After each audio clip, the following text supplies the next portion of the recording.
ABB Dude! Hi there, this is ABB Dude! Welcome back. And today, unusually, I'm actually in the car driving. I can't remember the last time I did a video from inside the car when it was going somewhere.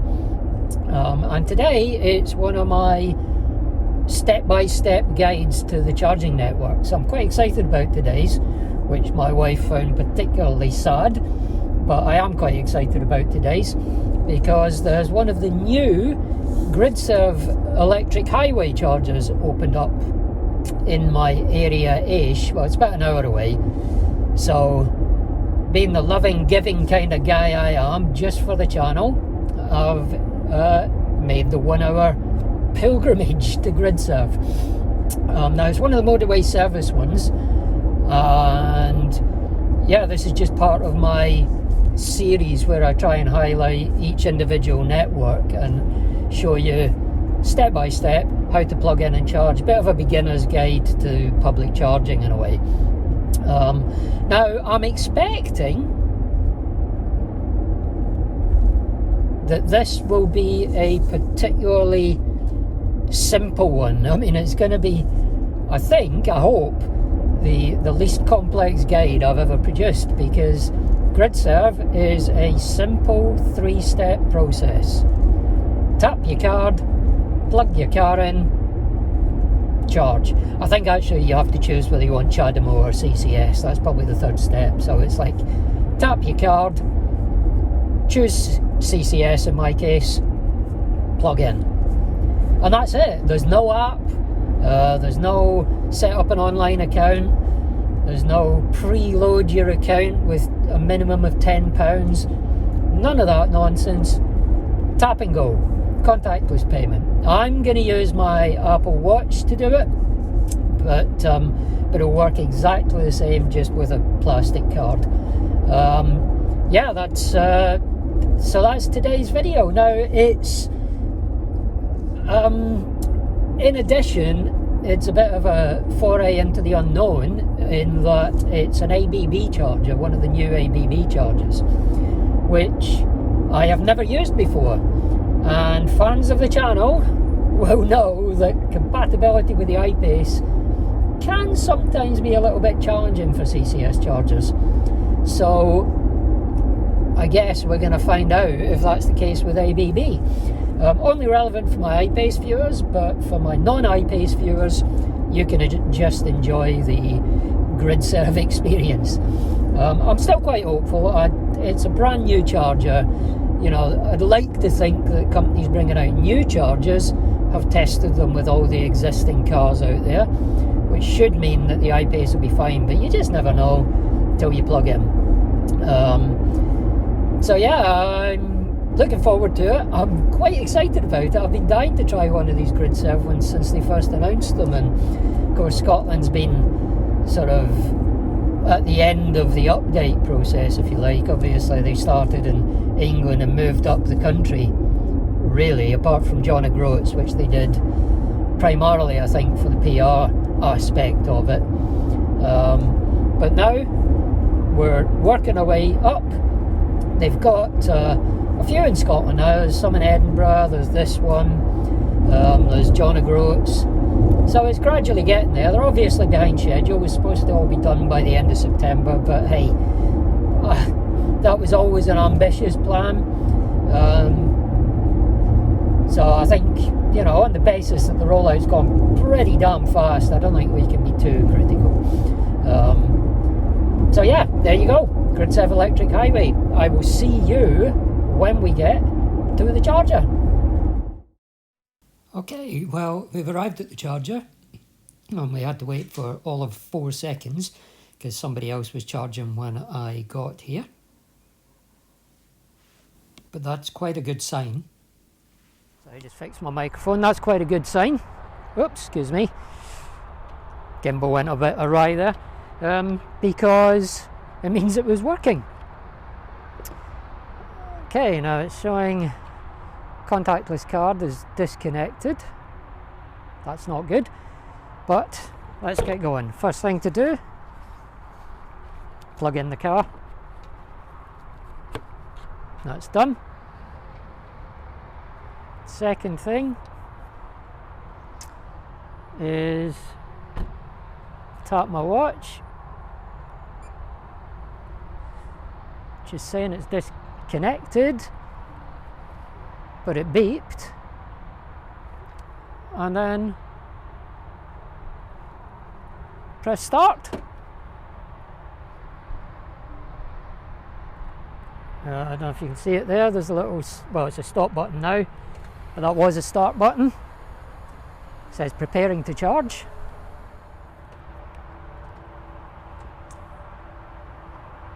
And charging. There you go. Now you'll notice it says there CCS 120 kilowatts. But we're not going to get that. If I go around the back of the machine, I'll show you why, if I can find it. Here we go. Correction to that, the side of the machine.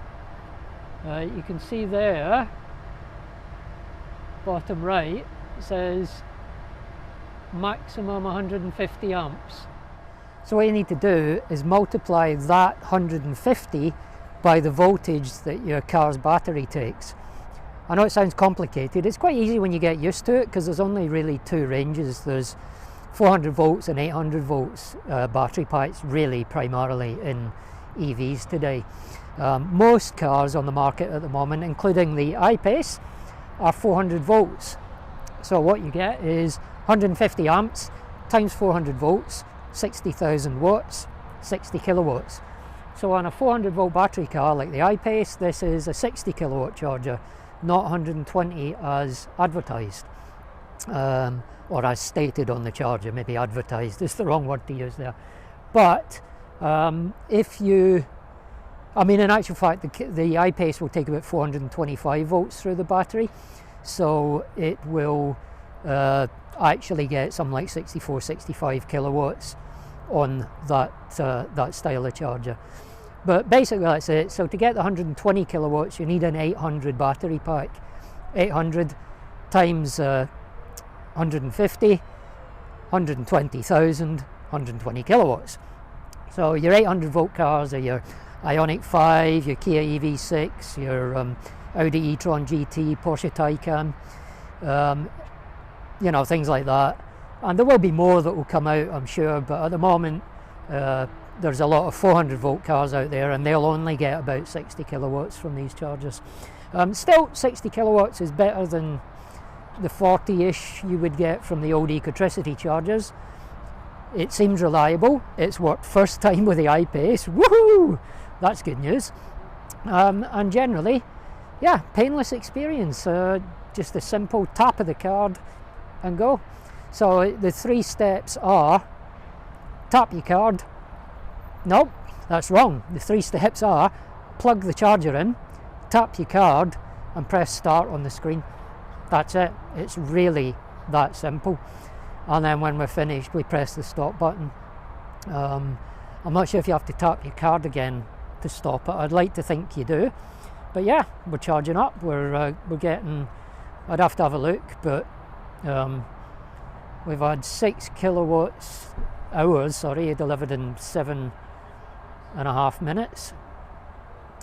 Well, 6.25 kilowatt hours in 7.5 minutes. I'll do the maths on that and come back to you on the trip home. But yeah, very painless, very simple. I'm going to go into services, grab a coffee, finish charging, head home. Okay, well, I've had my coffee and a pee and a sanitised session, because that's the world we live in now. Go back. Okay, so we're at 78%. That's more than enough. So let's look at the stopping the charge process. And for that, basically, you see the stop button here. Press that, and is that it?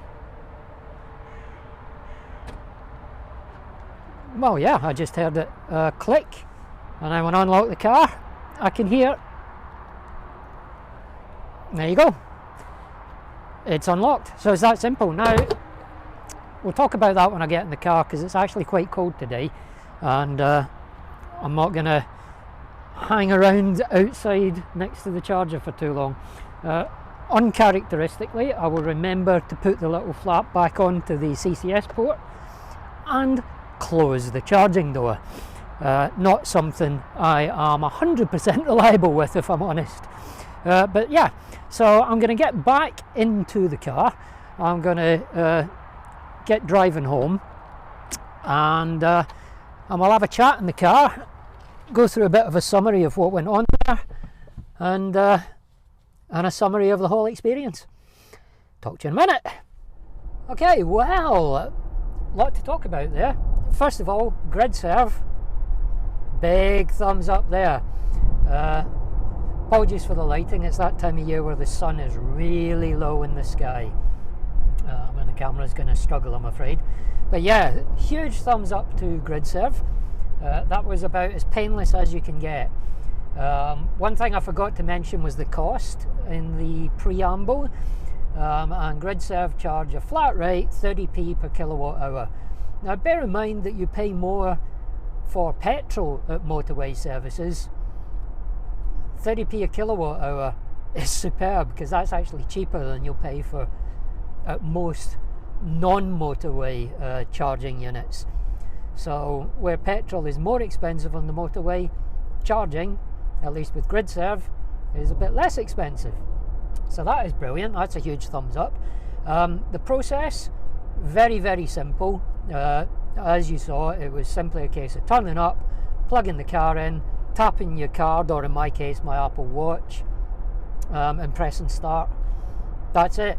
No apps to mess around with, no account to set up, no anything, just a straightforward, simple plug, tap, go.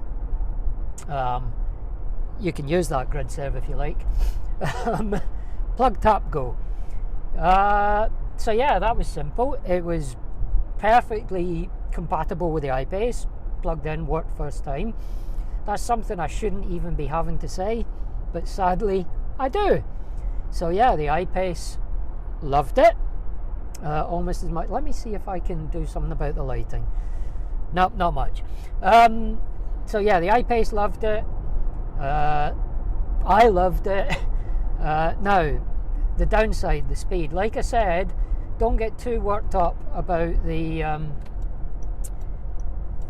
you know, the calculation I told you, but all I was basically pointing out was that you're not going to get 120 kilowatts from those chargers on the iPace.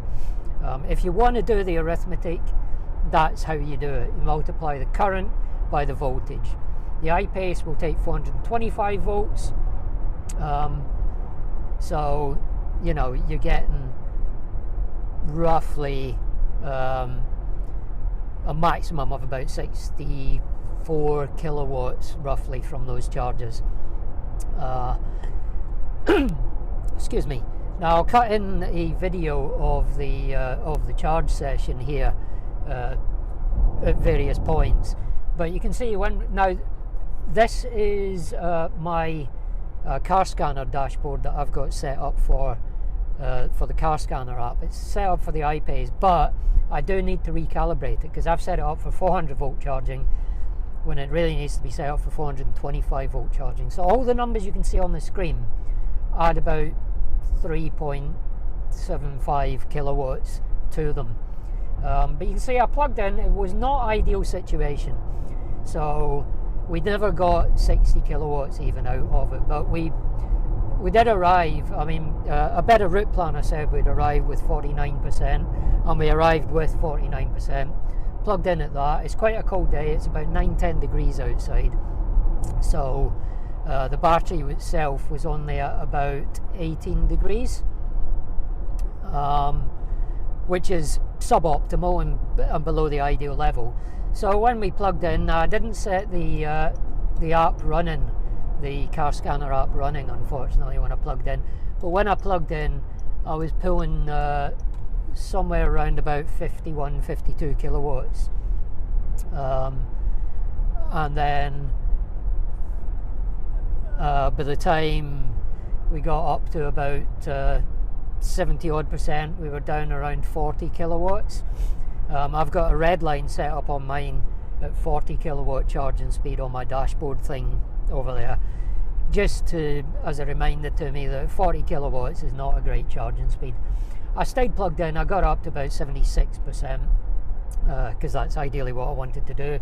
That'll get me home with 50%, and then when I plug in on Octopus tonight, I can get back up to 80% in my 4-hour window. Probably more information than you wanted to know, but hey, who cares? You're having it. So yeah, the charge speed was not brilliant, but I did not plug the car in the ideal circumstances. Really, you want to be getting your car down to 20% or less and having the battery at a decent temperature, you know, like ideally you really want it above sort of 25 to 30 degrees to be getting the sort of best charge rate that you can get.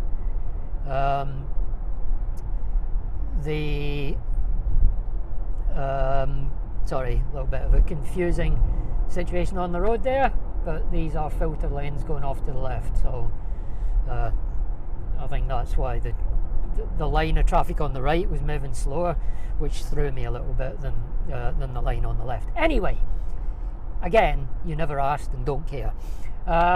Where was I? Yeah, so, well, the speed of that charging session was a little bit disappointing, never really much more than 50 kilowatts. Plugging in at 18 degree battery temperature and 50% state of charge in 10 degree ambient temperatures is really not going to get you, you know, 60 kilowatt charging even on one of those chargers. You really need things to be a bit warmer. You need your battery to be a bit warmer and your state of charge to be quite a lot lower when you plug in. But other than that, and even at that, it was still better than, you know, when I unplugged at sort of the best sort of charging speed that you would ever get on the old Ecotricity chargers that were the DVT ones. So again, it's an improvement. It would be really nice to get 120 kilowatt charging. Well, on the I-Pace, obviously 100 kilowatt charging out of them, but unfortunately they're not set up for 100 kilowatt charging or 120 kilowatt charging on 400 volt cars. So that's just something we're going to have to live with. It's a definite improvement on what was there. It was very simple to use. The pricing is more than fair. You got a rough idea of the charge curve, but bear in mind that that was not an ideal set of circumstances. Plugging in at 50% in 10 degrees of temperature with your battery at about 18 degrees is never going to produce a great charging curve. But it was still better than I've ever had in the past at an Ecotricity electric highway station, so cannot complain at that. Just cannot complain. So yeah, I'm very, very impressed with the electric highway. I'm looking forward to trying one of the tritium chargers someday and seeing what I can get out of that. But I'm sure if I plugged into one of these at 20% on a proper road trip, I'd be pretty much guaranteed, I think, to get about 60 kilowatts starting off, and then the I-Pace can actually sustain that 60 kilowatts for quite a long time if you can get it to that point at the start of the charge. It's a bizarre thing in the I-Pace, but it never really seems to step the charging speed up. So if you can't get 60 kilowatts at the start of the charge, you're never going to get 60 kilowatts. Don't shoot the messenger.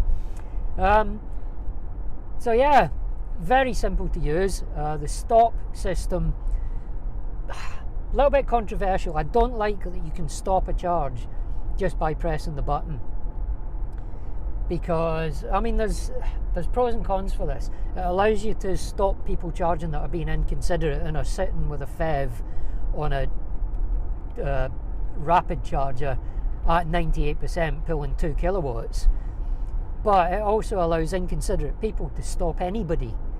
You know, somebody with a CHAdeMO car could pull up, stop my charge, plug the CHAdeMO car in and start their own charge. You know, that feels wrong.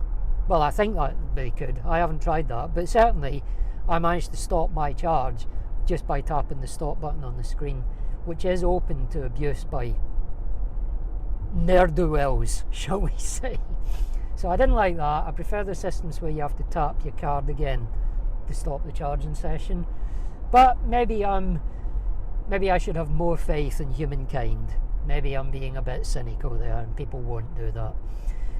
I hope that's the case. But yeah, overall, a very, very satisfactory session. Very pleased with it. It's a massive improvement for the electric highway over what we had, and long may it continue. Huge thumbs up to GridServe, big shout out to them. And if you haven't seen it, go and check out Gary and my's interview with Sam Clark from GridServe a little while ago.